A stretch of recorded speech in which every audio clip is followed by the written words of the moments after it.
비록 말은 쉽지만은 더 뜻은 명확하니까 오늘 로마서 1장과 2장의 말씀을 세번역 버전으로 우리 같이 보도록 하겠습니다.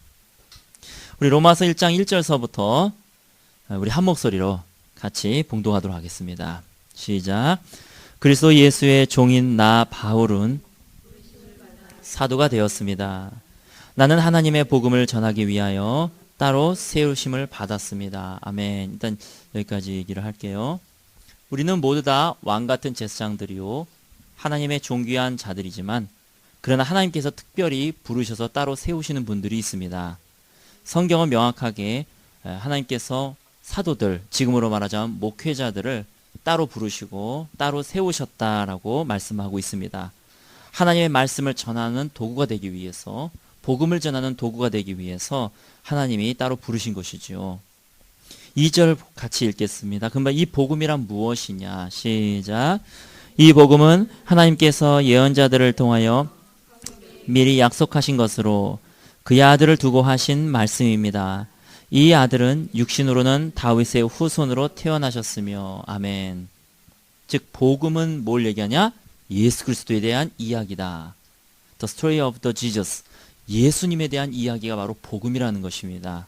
그러면 이 예수님은 누구시냐면 육신으로 또 영으로 이렇게 표현할 수 있는데 육신으로는 다윗의 후손으로 태어나셨으나 성령으로는 죽은 사람들 가운데서 부활하심으로 말미암아 그 권능으로 하나님의 아들로 확정되신 분, 그러니까 십자가에서 돌아가신 것으로 끝났다면은 그분이 확정이 안 되는 거예요. 아직까지.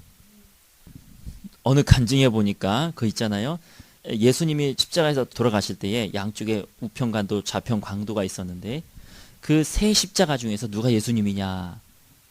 가운데지요. 근데 만약에 이 세 십자가를 막 섞어놨다. 그럼 누가 예수님이냐? 모르죠? 가운데인가? 모르죠? 누가 예수님이냐면 죽음에서 부활하신 자가 예수님이라는 것이죠. 그러니까 예수님이 십자가에서만 그냥 끝나셨다면 그분은 하나님의 아들로 인정이 안 되시는 거예요. 우리가 또 그렇게 믿을 수도 없는 겁니다. 그래서 사실은 크리스마스도 중요하지만 가장 중요한 절기 중에 하나가 부활절이죠. 할렐루야. 그래서 예수님이 부활하심으로 말미암아 하나님의 아들이라고 하는 것을 명확하게 보여주셨고 우리도 그 부활의 권능으로 살아가는 자, 자기 십자가를 지고 쫓을 것이니라 그러면 참 괴롭습니다. 그렇죠? 왜? 십자가에서만 머물러 있으니까. 하지만 나로 죽고 내가 그리스도에게 십자가에 못 박혀 죽었나니 거기서 끝나버리는 게 아니잖아요. 그런즉 이젠 내가 산 것이 아니요 내 안에 계시는 그리스도께서 사시는 것이라. 내가 죽고 예수와 함께 부활한다는 것입니다. 그래서 기꺼이 나는 내 십자가를 지고 갈 수 있다는 것이죠.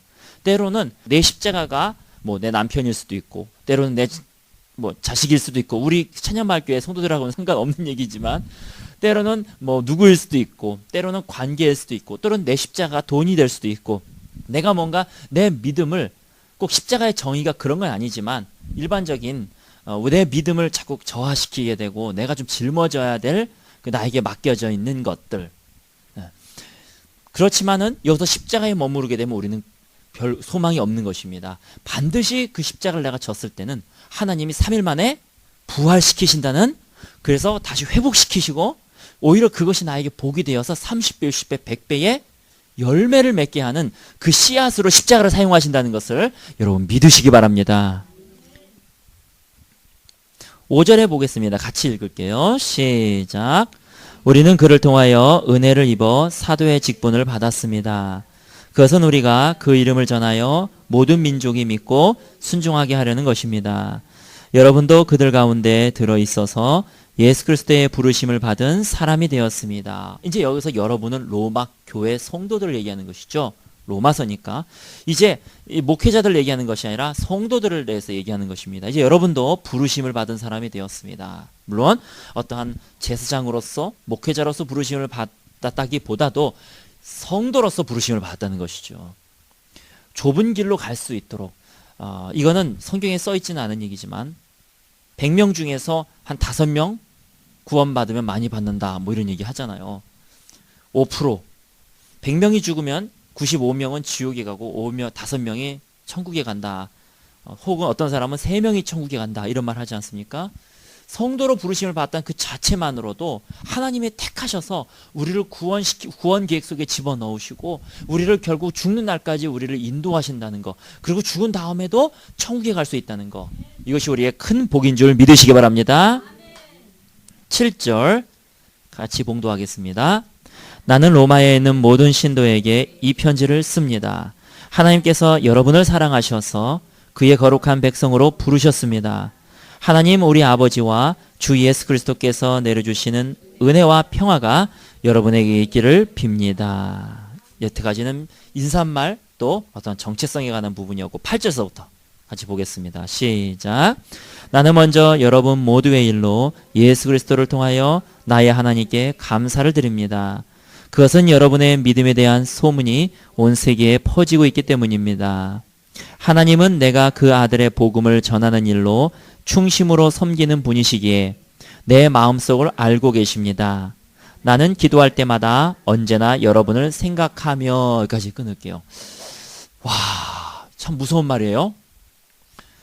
여러분 읽을 때 크게 이해 안 가는 부분은 없죠. 이제 중간중간에 제가 이제 보충 설명을 해드리는 건데 9절에 보면은 하나님이 내 마음을 다 아신대요. 감히 어떻게 이렇게 말할 수 있는가? 어떤 것을 아시냐면은 내가 복음에 전하는 일로 충성되이 섬긴다는 것을 알고 계신대요.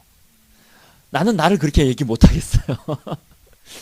즉 하나님이 증인이시다라는 거거든요. 내가 얼마나 충성되게 복음을 전하는지 하나님이 증인이시다 이런 얘기잖아요. 또 내 마음속을 다 알고 계시는데 나는 기도할 때마다 언제나 여러분을 생각하며 나는 감히 이런 말 못해요. 이 마음속을 주님께서 알고 계신대요. 그 다음에 10절 어떻게 해서든지 하나님의 뜻으로 여러분에게 갈 수 있는 좋은 길이 열리기를 간구하고 있다는 거, 이걸 주님이 증인으로 내가 삼을 수 있다는 겁니다. 그러니까 이 사도 바울이 얼마나 자기가 전심으로 양심을 속이지 않으면서 얼마나 양심껏 편지를 쓰고 얼마나 양심껏 성도들을 대했는가 하는 것을 우리가 알 수 있지요. 우리 11절서부터 같이 읽겠습니다. 내가 여러분을 간절히 보고 싶어 하는 것은 여러분에게 신령한 은사를 좀 나누어 주어 여러분을 굳세게 하려고 하는 것입니다. 이것은 내가 여러분과 함께 지내면서 여러분과 내가 서로의 믿음으로 서로 격려를 받고자 하는 것입니다. 형제자매 여러분은 이것을 아시기 바랍니다. 나는 여러분에게 가려고 여러 번 마음을 먹었으나 지금까지 길이 막혀서 뜻을 이루지 못하였습니다. 나는 다른 이방 사람들 가운데서도 열매를 거둔 것과 같이 여러분 가운데서도 그것을 좀 거두려고 했던 것입니다. 나는 그리스 사람에게나 미개한 사람에게나 지혜가 있는 사람에게나 어리석은 사람에게나 다 빚을 진 사람입니다. 그러므로 나의 간절한 소원은 로마에 있는 여러분에게도 복음을 전하는 일입니다. 자, 이제 16절서부터 우리 같이 봉독하도록 하겠습니다. 시작. 나는 복음을 부끄러워하지 않습니다. 이 복음은 유대 사람을 비롯하여 그리스 사람에게 이르기까지 모든 믿는 사람을 구원하는 하나님의 능력입니다. 아멘. 자, 이제 복음에 대해서 얘기하고 있는데요.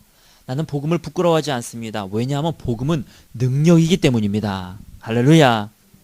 저희가 수요일날 이번 주 수요일 설교 은혜가 무엇이냐? 그냥 우리는 은혜 그러면은 하나님께서 그냥 값없이 우리에게 주셔서 옛다 구원 받아라, 이게 은혜라고 생각한다는 거예요. 그것이 은혜가 아니라는 겁니다.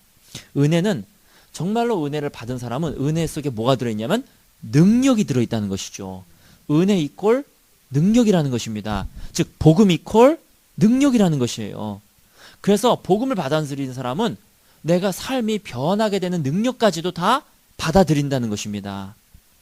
은혜를 받은 사람은요, 삶을 살아갈 수 있는, 거룩하게 살아갈 수 있는 능력까지도 주님께서 주신다는 것입니다. 복음을 부끄러워하지 않는 이유가 뭐냐면 복음을 들은 사람들은 하나님이 그 복음대로 살아갈 수 있는, 구원할 수 있는 능력이 그 사람에게 부어주시기 때문에. 사도 바울이 고린도 교회에서 도망가려고 그랬습니다. 분명히 예수님을 전해서 사람들은 구원했지만은 두려운 거예요. 핍박하는 거예요. 그래서 거기서 도망가려고 했을 때 주님께서 꿈에 나타나셨죠. 사도 바울아 두려워하지 말아라, 염려하지 말아라. 이 성에는 누가 많다? 나의 백성이 많으니라. 그래서 사도 바울이 다시 또 전도를 하기 시작을 하지 않습니까? 즉 복음은요, 미련한 자들에게는 거부거릴 수 있지만 그러나 하나님의 백성에게는 이것이 능력이 된다는 것입니다. 그래서 우리는 누가 하나님의 백성인지는 몰라요. 단지 그냥 길에서든 만나서든 관계에서든 그냥 복음을 얘기할 뿐입니다. 내 주위에 있는 사람들에게 복음을 얘기할 뿐입니다. 누가 하나님의 자녀인지 난 정확하게 모릅니다. 그러나 이 하나님의 자녀에게는요, 이 복음이 구원에 이르는 능력이 된다는 것입니다. 그것이 바로 복음의 신비라는 거예요. 그래서 우리는 그냥 전하라는 거예요. 이 사람이 안 받는다 그러면 이 사람은 아닌 거예요. 근데 하나님의 백성은 분명히 그 말씀을 받아서 구원에 이르게 된다는 것이죠. 이 능력입니다. 17절 같이 봉독하겠습니다. 하나님의 의가 복음 속에 나타납니다. 이 일은 오로지 믿음에 근거하여 일어납니다. 이것은 성경에 기록된 바 의인은 믿음으로 살 것이니라 한 것과 같습니다. 아멘. 하나님의 의가 복음 속에 나타나는데 우리 개역 성경에는 믿음으로 믿음에 이르게 합니다. 이렇게 합니다. 즉 다시 얘기해서요, 이런 뜻이에요. 이 복음이 어떤 거냐면은 하나님의 택하신 백성들은 이 복음을 듣게 되면 어떤 현상이 벌어지냐면 구원에 이르는 믿음을 주님께서 주시는데 그 믿음이 점점 자라난다는 거예요. 그래서 우리는 단지 복음의 씨를 뿌리는 겁니다. 그런데 그 씨를 자라나게 하고 그 씨에게 물을 주는 분은 바로 하나님이시라는 것이죠. 저도 앞에서 그래서 설교할 수 있는 뭐랄까 기쁨, 설교할 수 있는 재미 이런 게 나타나는 것이죠. 하나님의 백성들은요, 예배 드릴 때마다 그냥 예배 드리고 가는 것 같아요. 특히 이제 새벽 예배 같은 경우는 참 눈 비비고 나와서 예배 드리고 갑니다. 그러면 오늘 뭘 들었는지 12시가 되면 다 잊어버려요. 그 다음날 되면 또 새로워요. 그리고 열심히 또 졸다가 가요. 그래서 새벽 예배가 그냥 왔다 갔다 하는 것 같지만은 사실은 주의 백성들은 이 말씀을 들으면서 이 믿음이 점점 자기도 모르게 성장하고 있다는 것입니다. 그것이 하나님의 의예요. 믿음에서 믿음에 이르게 하는 거. 그래서 듣다 보면 깜짝 놀라요. 정호가 얘가 좀 뺀질뺀질 줘서 좀 하잖아요. 지 나름대로는 열심히 하고 있겠지만 지난번에 한두 주 안 나왔을 때 서사모가 한번 정호 만나가지고 물어봤는데, 정호야 너에게 있어서 예수님은 누구냐 이렇게 물어봤더니 정호가 뭐라고 대답했다고요? 위대한 분입니다. 또 나에게는 생명입니다. 그렇게 얘기했다는 얘기 듣고 내가 깜짝 놀란 거예요. 야, 그냥 와서 또 정호는 설교 시간에 한 3분의 2 정도 타임 되면 꼭 저길 가요. 끝날 때까지 저기다가 찬송가 1장 부르시겠으면 나와요. 그래서 저놈이 듣고는 있는 건가 이렇게 싶지만은 사실은 하나님이 택한 사람들, 하나님의 백성들은 이와 같이 믿음이 점점 자라난다는 것입니다. 누구 말대로 졸더라도 예배 와서 조시면은 하나님께서 믿음을 성장시키실 줄 믿습니다. 네, 맞는 얘기인지 틀린 얘기인지 모르겠지만 네, 18절입니다. 자, 18절서부터는 다른 말씀이 쓰여져 있는데요. 18절은 이방인들에 대해서 하나님에 대한 그런 말씀이 쓰여져 있는데 우리 같이 한번 보겠습니다. 18절 시작. 하나님의 진노가 불의한 행동으로 진리를 가로막는 사람의 온갖 불경건함과 불의함을 겨냥하여 하늘로부터 나타납니다. 하나님을 알만한 일이 사람에게 환히 드러나 있습니다. 하나님께서 그것을 환히 드러내 주셨습니다. 이 세상 창조 때로부터 하나님의 보이지 않는 속성, 곧 그분의 영원하신 능력과 신성은 사람이 그 지으신 만물을 보고서 깨닫게 되어 있습니다. 그러므로 사람들은 핑계를 댈 수가 없습니다. 성경은 뭐라고 말씀하니까 사람들이 하나님 계시다는 것은 본능적으로 다 알게 되어 있다는 겁니다. 그러니까 사람들이 나 예수 안 믿어 혹은 하나님이 어디 있어라는 사람들은요, 그가 그 본능적으로 하나님이 살아계시다는 거, 하나님이 계시다, 영적인 존재가 있다, 신이 있다는 걸 알면서도 눌러버리는 거죠. 믿지 않기로 결정하는 것이죠. 그러니까 그들이 진짜 안 믿어져서 안 믿는 게 아니라 믿지 않기로 결정한다는 것이에요. 분명히 영적인 세계가 있고 신이 있다는 거, 그분이 하나님인지 그들의 입장에서 하나님인지 부처님인지 뭐 알라인지 그들의 입장에서는 아직까지는 이 좀 계시가 좀 더 특별 계시가 좀 더 들어가야 아 그분이 하나님이구나라고는 알 수 있겠지만 그들이 전혀 성경을 모른다 하더라도 하나님이든 부처님이든 알라든 누군가 계시기 절대 신이 계시기 때문에 그분들에게 순종해야 된다는 것은 알고 있다는 것이에요. 그런데 자기 스스로 그것을 누르고 있다는 것이죠. 21절입니다. 시작. 사람들은 하나님을 알면서도 하나님을 하나님으로 영화롭게 해드리거나 감사를 드리기는커녕 오히려 생각이 허망해져서 그들의 지각 없는 마음이 어두워졌습니다. 사람들은 스스로 지혜가 있다고 주장하지만 실상은 어리석은 사람이 되었습니다. 그들은 썩지 않는 하나님의 영광을 썩어 없어질 사람이나 새나 네 발 짐승이나 기어다니는 동물의 형상으로 바꾸어 놓았습니다. 그러므로 하나님께서는 사람들의 마음의 욕정대로 하도록 더러움에 그대로 내버려 두시니 서로의 몸을 욕되게 하였습니다. 아멘. 하나님의 가장 큰 심판 중에 하나가 뭐냐면요, 내버려 두는 거예요. 구원하지 않는 거예요. 그냥 욕정대로 살다가 지옥에 떨어지도록 그냥 놔버리는 거예요. 내버려 두는 거예요. 이것이 가장 무서운 겁니다. 동성연애자들 열심히 양심에 화인 맞은 것처럼 동성연애를 합니다. 주님께서 그냥 내버려 두시는 거예요. 우리 같았으면 이 저놈 그냥 벼락이라도 떨어져라 그럴 수 있잖아요. 근데 하나님은 벼락 떨어뜨리지 않습니다. 왜냐하면 물론 그 자리에서 뭐 죽이는 거 말고 벌을 줄 수도 있잖아요. 벌을 주면은 그들이 다시 되돌아와요. 아주 무서운 거예요. 그러니까 주님께서 그냥 내버려 두신.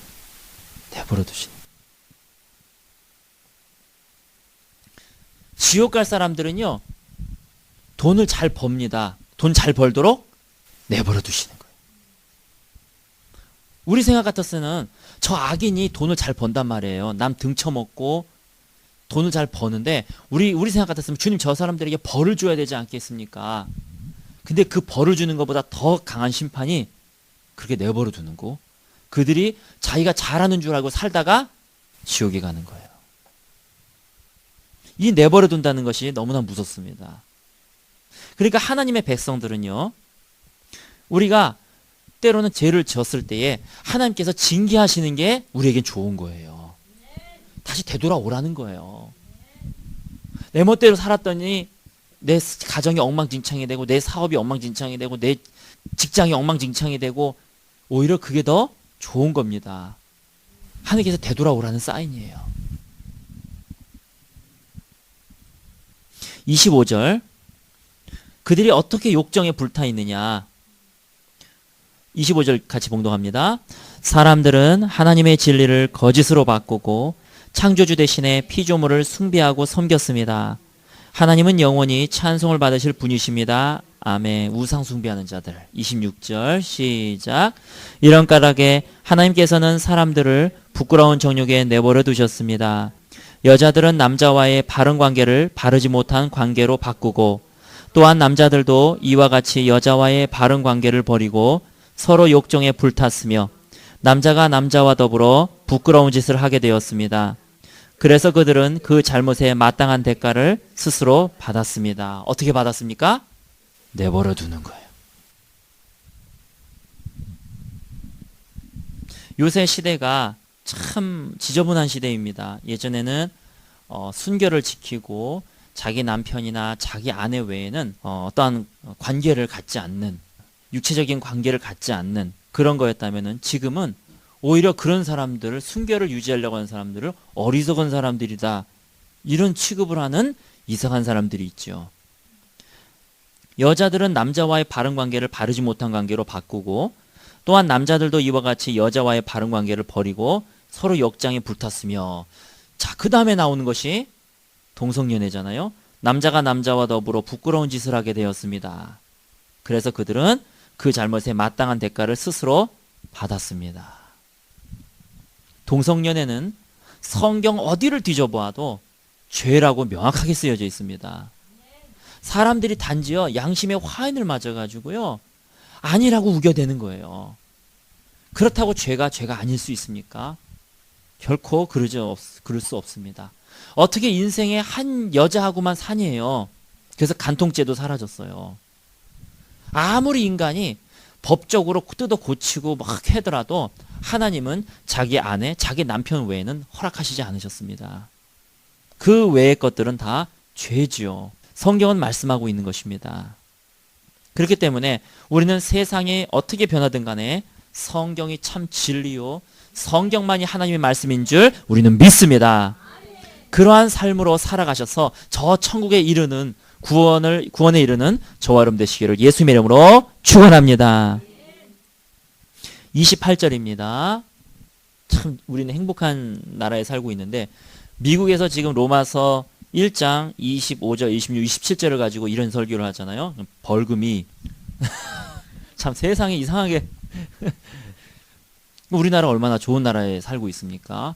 절대로 차별금지법은 통과돼서는 안 되는 줄 믿습니다.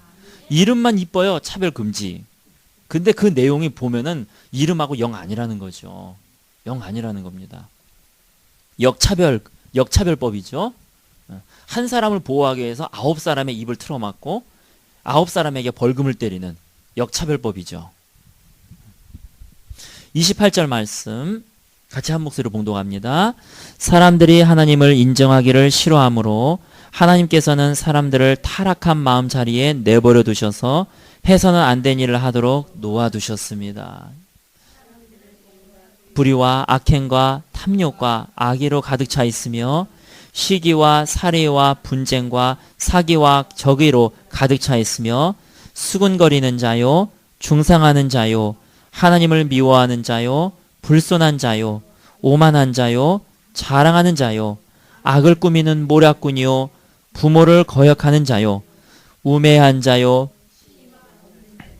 무정한 자요 무자비한 자입니다. 까지 28절에 보면 하나님이 또 말씀하시잖아요. 그냥 내버려 두셨다. 그래서 이미 그들은 정죄를 받았다는 것입니다. 옛날에 철로역정인가 이렇게 보는데 크리스찬이라고 하는 주인공과 믿음이라고 하는 친구 두 사람이서 타락의 도시로 여행을 떠나게 되죠. 근데 그들은 타락의 도시인지 모르고 가는 도중이기 때문에 거기를 들린 건데 사람들이 도덕적으로 엉망진창 살고 다 무너지고 가치관도 다 무너지고 이런 데에서 크리스찬이 야 저기도 재밌겠다 뭐 이러고 있었던 것 같아요. 그러니까 믿음이라는 친구가 뭐라 그러냐면은 거기 신경 쓰지 마라. 저들은 멸망의 자식들이야. 저는 그 한마디가 제 마음속에 이렇게 딱 박히더라고요. 아, 내가 그들을 부러워한다는 표현은 아니지만 그냥 뭐라 그럴까? 우리 그리스도인들은 다르게 살아가야 되잖아요. 아, 나도 저런 물결에 휩쓸려서 살아가 버려? 참 편할 것 같은데? 남 등쳐먹고 살아가 버려? 사기치고 살아가? 아니면 저렇게 막 내 욕정대로 끌리면서 살아가? 나도 외모 지상주의로 살아간다든지 능력 지상주의로 살아가다든지 내가 한자리 하기 위해서 저 사람을 확 밟아버려? 그런 세상 물결에 그냥 살아가고 싶은 하지만 아서라 저들은 멸망의 자식들이다. 그걸 따라가서는 안 된다. 어쨌든 주님께서는요. 그들이 그냥 내버려 두셨습니다. 그래서 사실은 많은 사람들이 거의 100%의 사람들이 지금 뭐 세상이 먹기도 좋고 물질도 많고 그 다음에 뭐 무슨 법 인권법이 통과되고 뭐가 어쩌고저쩌고 해서 막 보호되고 뭐 그 다음에 무상복지가 이루어지고 뭐 난리치는 것 같지만 사실은 더 살기 힘들다라고 얘기하잖아요. 차라리 옛날이 낫다. 차라리 못 먹어도 옛날이 낫다. 이렇게 얘기하지 않습니까? 자, 근데요. 여기 보면은요. 세상이 뭐 많이 좋아진 것 같지만 사실은 사람들은 옛날보다 더 불의해졌어요. 불의. 이게 정의에 대해서 별 가슴에 뜨거운 게 없어요. 정의. 그 다음에 악행하고 탐욕, 악의로 가득 차 있으며 29절에 남을 시기하고 참 시기 대단합니다. 살의, 그 다음에 분쟁, 사기, 적의, 용서를 풀지 않아요. 요새 사람들이 잘. 물론 모든 사람이 다 그렇다는 건 아니지만 요새 용서를 풀지 않는 사람들이 조금씩 나타나고 있는 것 같아요. 그래도 예전에는 미안하다 그러면은 그래 그럼 나도 미안해 이래서 자기를 풀려고 했는데 요새 같은 경우는 미안하다 그래도 안 풀라 그러고 한 두세 번, 세 번, 네 번, 다섯 번 미안하다 그래도 안 풀라 그러고 그런 사람들이 종종 있습니다. 수근거리는 자요, 중상하는 자요, 남 뒷담화하기 좋아하는 거. 그 다음에 하나님을 미워하는 자요. 왜? 자기 죄 짓는 거 자꾸 하지 말라고 하니까. 불손한 자요, 오만한 자요, 자랑하는 자요, 악을 꾸미는 모략꾼이요, 부모를 거역하는 자. 이거 심각하죠. 부모를 거역하는 자요. 우매한 자요, 신의가 없는 자요, 무정한 자요, 무자비한 자. 자, 우리 32절 말씀 같이 우리 한 목소리로 같이 봉독하겠습니다. 그들은 이와 같은 일을 하는 자들은 죽어야 마땅하다는 하나님의 공정한 법도를 알면서도 자기들만 이런 일을 하는 것이 아니라 이런 일을 저지르는 사람을 두둔하기까지 합니다. 아멘. 그래서 요새는 선을 선이다라고 얘기하면 악하다 그러고 악을 악하다 그러면 또 악하다 그래요. 악을 선하다 그러면 맞다 그럽니다. 여튼 이런 사람들이 자꾸 비성경적인 가치관으로 사람들을 교육시키려고 그러고 법을 뜯어 고치려고 그러지만 어림없습니다. 주의 말씀은 한 획도 변함이 없는 줄 여러분 믿으시기 바랍니다. 우리 로마서 2장으로 넘어가겠습니다. 오늘 1장도 중요하지만 제가 오늘 말씀 선포하면서 말씀을 준비하면서 2장에 저는 참 큰 감명을 받았어요. 2장. 자, 1장은요. 이렇게 하나님이 내버려 두는 사람들에 대한 얘기지만 2장은요. 소위 이 하나님을 믿는다라고 하는 사람들의 얘기입니다. 어떻게 보면 우리에게 주시는 말씀이죠. 자, 1절 보겠습니다. 시작. 그러므로 남을 심판하는 사람이여 그대가 누구이든지 죄가 없다고 변명할 수 없습니다. 그대는 남을 심판하는 일로 결국 자기를 정죄하는 셈입니다. 남을 심판하는 그대도 똑같은 일을 하고 있기 때문입니다. 계속 읽을게요. 하나님의 심판이 이런 일을 하는 사람들에게 공정하게 내린다는 것을 우리는 압니다. 이런 일을 하는 사람들은 스스로 그런 일을 하는 사람이며 그대는 하나님의 심판을 피할 수 있을 줄로 생각합니까? 계속 읽을게요. 아니면 하나님께서 인자하심을 베푸셔서 회개하게 하신다는 것을 알지 못하고 오히려 하나님의 풍성하신 인자하심과 너그러우심과 오래 참으심을 업신여기는 것입니까? 까지 그냥 끊을게요. 여기서요. 남을 심판할 수 없는 사람이 있는데 자기도 똑같은 죄를 저지를 수 있으면서 남이 이랬다 저랬다라고 정죄하지 말라는 것입니다. 이 사람은요. 더 큰 죄가 있다는 거예요. 오히려 그 사람보다도 나도 똑같은 일을 저지를 수 있음에도 불구하고 그 사람을 정죄하는 것은 그 사람보다도 정죄하는 사람이 더 큰 죄가 될 수 있다는 것입니다. 저는 이것이 죄에 대해서 그렇게 큰 생각을 안 해봤는데 로마서 2장 11절까지의 말씀이 이 한 죄에 대해서 쭉 얘기하시더라고요. 남을 함부로 심판하거나 정죄하지 말아라.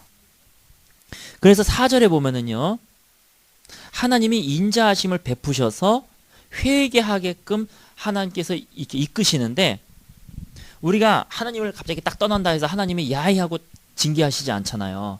왜? 우리가 돌아올 때까지 하나님이 계속 하나님의 자비하심으로 시간을 계속 주시는 거잖아요. 그런데 이것을 더 악용해가지고 이래도 하나님이 가만히 계시네? 그리고 더 죄로 들어간다는 것입니다. 이것을 성경에서는 하나님을 시험하지 말라. 그 뜻이 바로 이제 그 뜻이 되는 것인데 일단 우리 11절까지 같이 봉독할게요. 5절서부터 시작. 그대는 완고하여 회개할 마음이 없으니 하나님의 공정한 심판이 나타날 진노의 날에 자기가 받을 진노를 스스로 쌓아 올리고 있는 것입니다. 하나님께서는 각 사람에게 그가 한 대로 갚아주실 것입니다. 참으면서 선한 일을 하여 영광과 존귀와 불멸의 것을 구하는 사람에게는 영원한 생명을 주시고 이기심에 사로잡혀서 진리를 거스르고 불의를 따르는 사람에게는 진노와 분노를 쏟으실 것입니다. 악한 일을 하는 모든 사람에게는 먼저 유대 사람을 비롯해서 그리스 사람에게 이르기까지 환난과 고통을 주실 것이요 선한 일을 하는 모든 사람에게는 먼저 유대 사람을 비롯해서 그리스 사람에게 이르기까지 영광과 존귀와 평강을 내실 것입니다. 하나님께서는 사람을 차별함이 없이 대하시기 때문입니다. 아멘. 자기도 그 죄를 범하면서 남을 심판할 수 없다는 것. 그래서 우리도요, 저 사람 왜 이렇게 고함을 지르고 그래? 라고 얘기하지만, 나는 어떻습니까? 나도 언젠가는 어떤 때는 고함을 지른다는 거예요. 아내에게 지르든, 남편에게 지르든, 자녀에게 지르든, 누구에게 지르든, 모르는 사람에게 묻지마 하고 지르든 간에, 나도 누군가 고함을 지르면서, 저 사람이 왜 저렇게 고함을 질러? 한다는 것은 모순적이라는 것입니다. 이것은 하나님의 진노를 쌓는 것이라는 것이죠. 자, 그런데요, 이것이 심판, 정죄하지 말라는 말이요, 죄를 그냥 덮어두라는 얘기는 아니에요.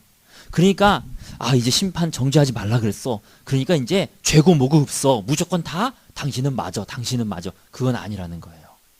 죄는 죄라는 겁니다. 그러면 심판 정죄하는 거와 또 죄를 죄라고 말하는 것의 차이점이 무엇이냐? 그것은 바로 내 생각에 있는 것이 아니라 첫 번째 그 기준은 성경 말씀에 비추어서 성경에 분노하지 말라 그랬으니까 분노하는 것은 뭐예요? 죄지 않습니까? 그래서 성경 말씀에 비추어서 우리는 그 사람에게 말은 해줄 수는 있어요. 그러면 어떻게 심판하고 정죄하지? 그러니까 그것이 권면이잖아요. 권면. 그러니까 권면과 심판 정죄는 분명히 다르다는 것입니다. 그래서 교회가요, 이 말씀이 잘못 악용돼 가지고 전혀 이 사람에게 방탕한 생활을 하면서도 집사, 권사, 장로가 됨에도 불구하고 지적을 안 해주는 거예요. 심판하면 안 된다고. 아니요. 그것은 의의가 사라진 것입니다. 그것은 정의가 사라진 거예요. 그때는 권면이에요. 형제님, 성경에 보면은 술 취하지 말라 있는 방탕한 것이니 오직 성령의 충만함을 받으라 하셨습니다. 그러니까 소위 필름 끊길 때까지 먹지 마세요. 혹은 매일마다 드시지 마세요. 그러다가 잘못되면 중독됩니다. 권면을 해드릴 수가 있다는 거예요. 그러면 심판 정죄하고 차이점은 뭡니까? 첫 번째는요, 그 사람을 기다려줘야지 됩니다. 사랑하는 마음으로 그 사람을 기다려줘야지 됩니다. 말을 하지 말라가 아니에요. 그 사람을 기다려주는 거예요. 그래서 그 사람이 충분히 내가 담배를 끊어야 되겠구나 라는 것을 안다면 기다려주라는 겁니다. 그를 위해서 중보해주고, 물론 가끔가다 권면을 한 번씩 해줄 수 있죠. 좀 어떻게 좀 끊어봐 얘기할 수는 있지만 그걸 가지고 너희 사단의 자식아 이렇게 말할 수는 없는 거예요. 기다려주는 거예요. 사랑으로. 인터넷에 진짜 무서운 사람이라고 하는 글이 있는데 저도 설교자로 찾다가 이걸 들었어요. 제가 한번 읽어드릴게요. 진짜 무서운 사람. 새벽기도 한 번도 빠지지 않는 집사님 눈길이 무섭다. 무슨 뜻인지 아시겠죠? 11조 정확하게 꼬박꼬박 하는 신자의 눈길이 무섭다. 여러분, 새벽기도 하지 말란 얘기가 아니에요. 이걸 그렇게 알아들으시면 안 됩니다. 11조 하지 말란 얘기가 아니에요. 내가 새벽기도 했다고 해서 저 사람이 새벽기도 나올 때까지 기다려주라는 거예요. 저 사람도 안다는 거예요. 새벽기도 나오는 거. 제가 지금 누구 한 사람을 지칭해서 얘기하는 거 아니에요. 여기 글 써 있는 걸 갖고 그냥 해석을 하는 겁니다. 안다는 거예요. 그래서 권면해 줄 수 있어요. 권면 차원에서 새벽 예배 나오니까 참 좋다. 하루를 기도하면서 시작하니까 하루가 참 활기차고 참 좋고 내가 매일마다 믿음이 성장하는 것 같아. 근데 안 나오는 거고 왜 안 나왔어? 얘 또 오늘 안 나왔네? 이것까지는 가지는 말라는 얘기입니다. 11조도 마찬가지죠. 11조를 안 내면은 그건 내가 땅에 씨를 뿌려서 이 씨가 30배, 60배, 100배 열매를 맺어야 되는데 그 씨를 먹는 그런 사람은 없잖아요. 씨까지 먹게 되면은 그 다음에 어떻게 뿌립니까? 그러니까 11조는 이 씨와 같은 거거든요. 그래서 주님 앞에 11조를 드리면 주님께서 후히되어 누르고 넘치도록 우리에게 다시 안겨주시는데 이 씨를 먹게 되면은 그 다음 해도 열매가 없어요. 그래서 11조를 하면은 열매가 생기게 되고 그 11조를 해야 하나님께서 풍성하게 부어주십니다 라고 권면할 수 있지만 어디 요번 달에 11조 했나 안 했나 보자 이건 아니라는 것이죠.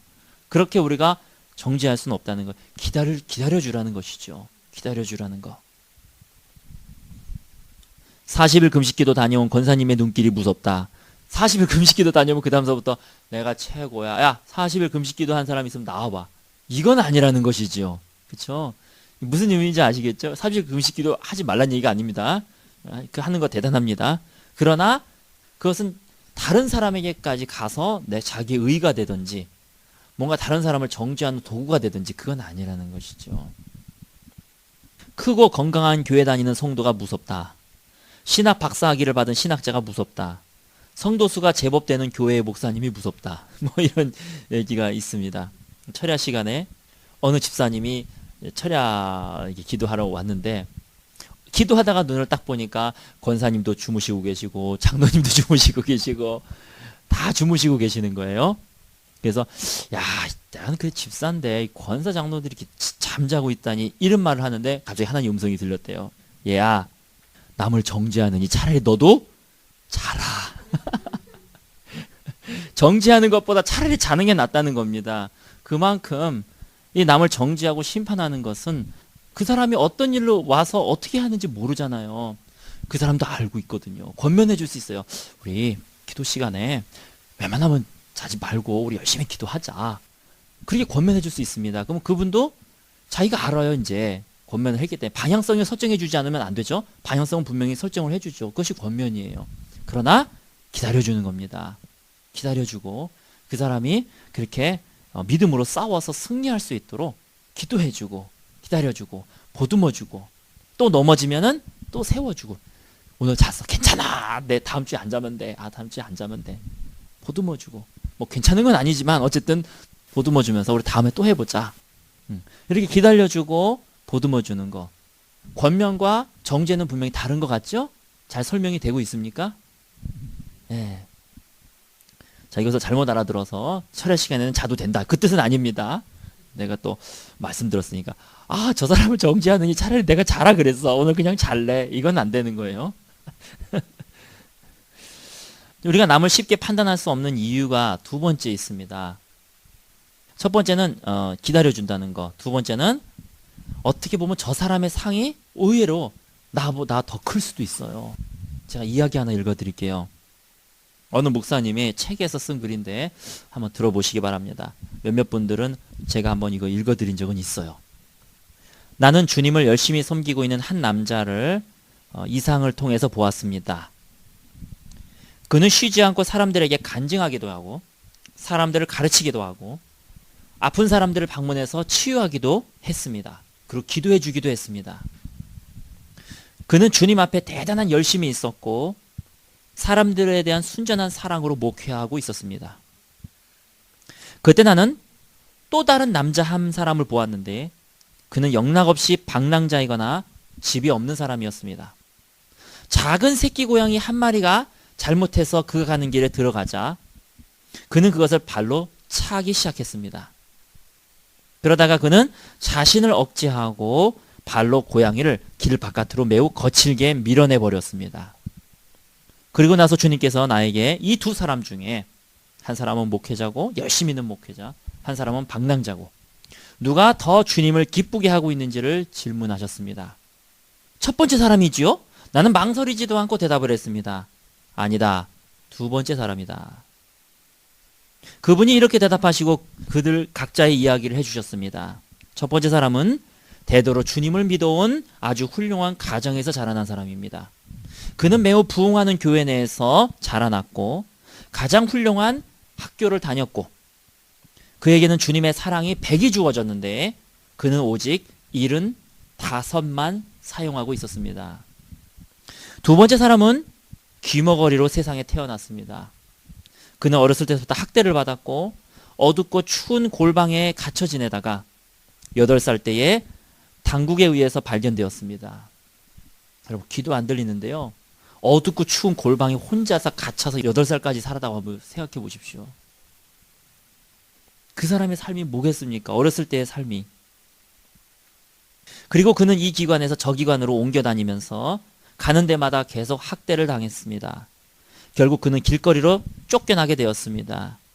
이 모든 것을 극복할 수 있도록 주님께서는 그에게 삶이라고 하는 사랑을 부여주셨는데 그는 그것을 마지막까지 동원해서 자신의 마음속으로 끓어오르는 경노와 싸움 끝에 그 새끼 고양이를 해치지 않고 억제한 것입니다.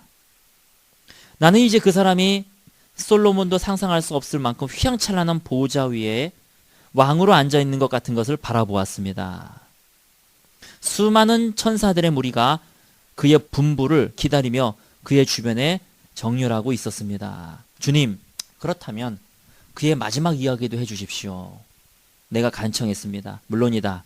그래서 우리가 여기 온 것이다. 안젤로는, 그 사람이 안젤로거든요. 두 번째 사람. 내가 그에게 준 것에 너무나 충성했기 때문에 나는 나의 사랑 셋을 그에게 더 주었다. 총 6을 가지고 있는 것이죠. 그는 그것을 모두 사용해서 도둑질을 그만두었다. 그는 거의 굶어 죽을지언정 자기 것이 아닌 것에 손을 대서는 안 된다는 말씀에 그는 충성했다. 그는 빈병을 모으고 가끔씩 잡일을 시키는 사람들을 찾아가서 생기는 돈으로 목숨을 연명했다. 그는 들을 수는 없었지만 글 읽는 것을 알고 있었기 때문에 나는 그에게 복음 전도지 한 장을 보내주었다. 그가 그것을 읽었을 때에 성령이 그의 마음을 열어주셨고 그는 자기 생애를 모두 나에게 바쳤다. 나는 다시 그에게 사랑의 갑절 6을 더 주었고 그 후 그는 그 모든 것을 충성되게 사용했다.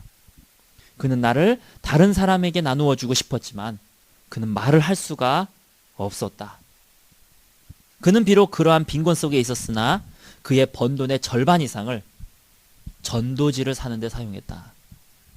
그리고 길 모퉁이에서 사람들에게 그 전도지를 나누어 주었다. 그러면 주님, 그는 몇 사람을 주님께로 인도했습니까? 나는 그가 왕들과 함께 앉아있는 것이라면 그는 엄청난 숫자의 사람을 전도했을 거라고 생각하고 질문했습니다. 주님께서 대답하셨습니다. 한 사람. 나는 그를 격려해 주기 위해서 알코올 중독자 한 사람을 그에게로 인도했다. 그는 그것을 통해서 다시 그 알코올 중독자를 나에게로 인도했다. 그것이 그에게 큰 힘이 되어 다른 한 영혼을 회개시키기 위해서라면 그 길 모퉁이에서 몇 년이라도 서 있었을 것이다. 그러나 천국 전체가 나에게 그를 이제 이곳으로 데려오게 해주십시오라고 간청을 하고 있었고 나도 그가 자신의 보상을 받기를 원했다. 하지만 왕이 되기 위해서 그는 무엇을 하였습니까? 내가 질문했습니다. 그는 그에게 주어진 모든 일에 충성하였다. 그는 나를 닮게 될 때까지 모든 어려움을 극복하면서 결국 순교자로 죽었다. 하지만 그가 무엇을 극복했다는 말씀입니까? 어떻게 순교자가 되었다는 말씀입니까? 그는 나의 사랑으로 세상을 이겼다. 그토록 적은 것으로 그렇게 많이 이겼던 사람은 너무 적다.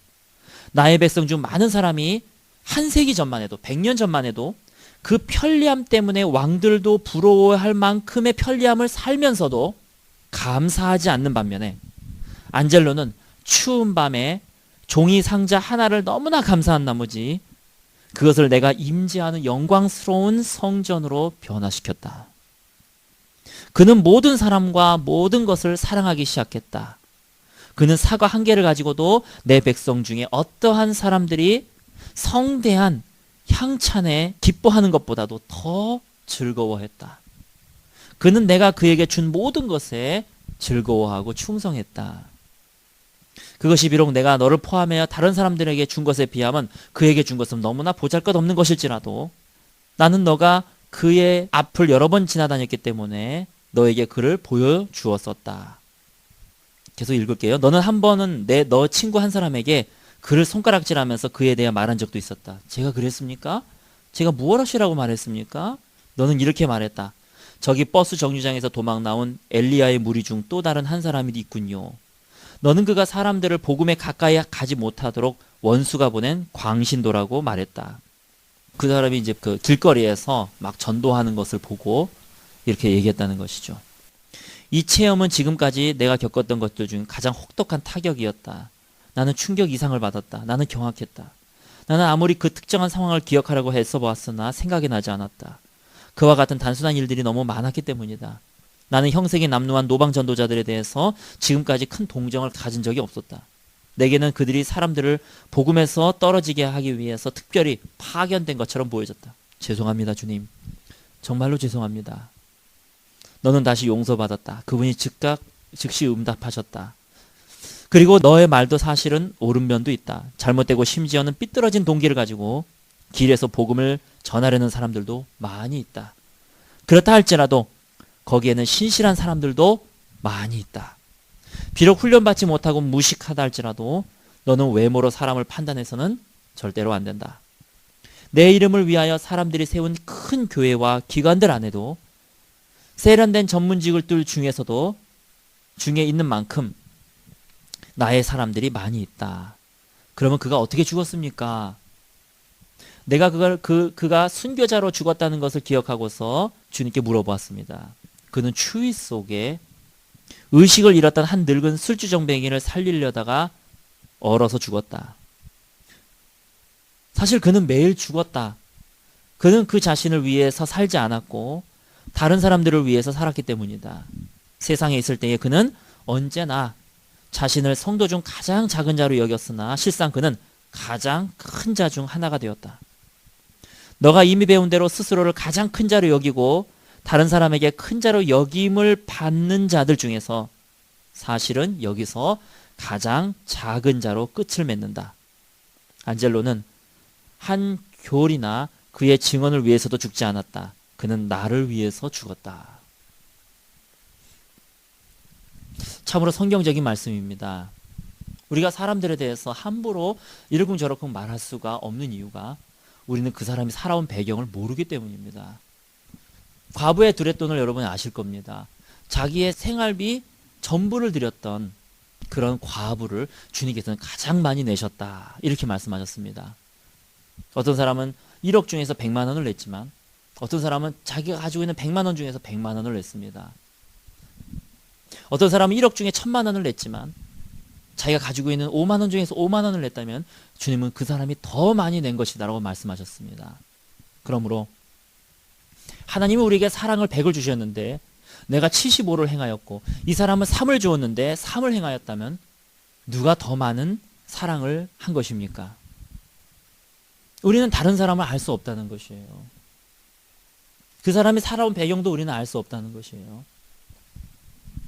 그리고 우리도 내가 누군지를 알 수 없다는 것입니다. 그래서 우리는 함부로 남을 판단하거나 남을 정죄하거나 남을 심판할 수 없습니다. 단 우리는 말씀을 가지고 의의가 없이 막 살아가자는 얘기가 아니잖아요. 말씀을 가지고 권면하는 것입니다. 일반적으로 우리가 옳다라고 하는 것, 일반적으로 하나님의 말씀이다. 하나님의 진리를 가지고 그 사람을 권면하는 것입니다. 그러나 그를 기다려주는 것입니다. 사랑함으로 보듬어주는 것입니다.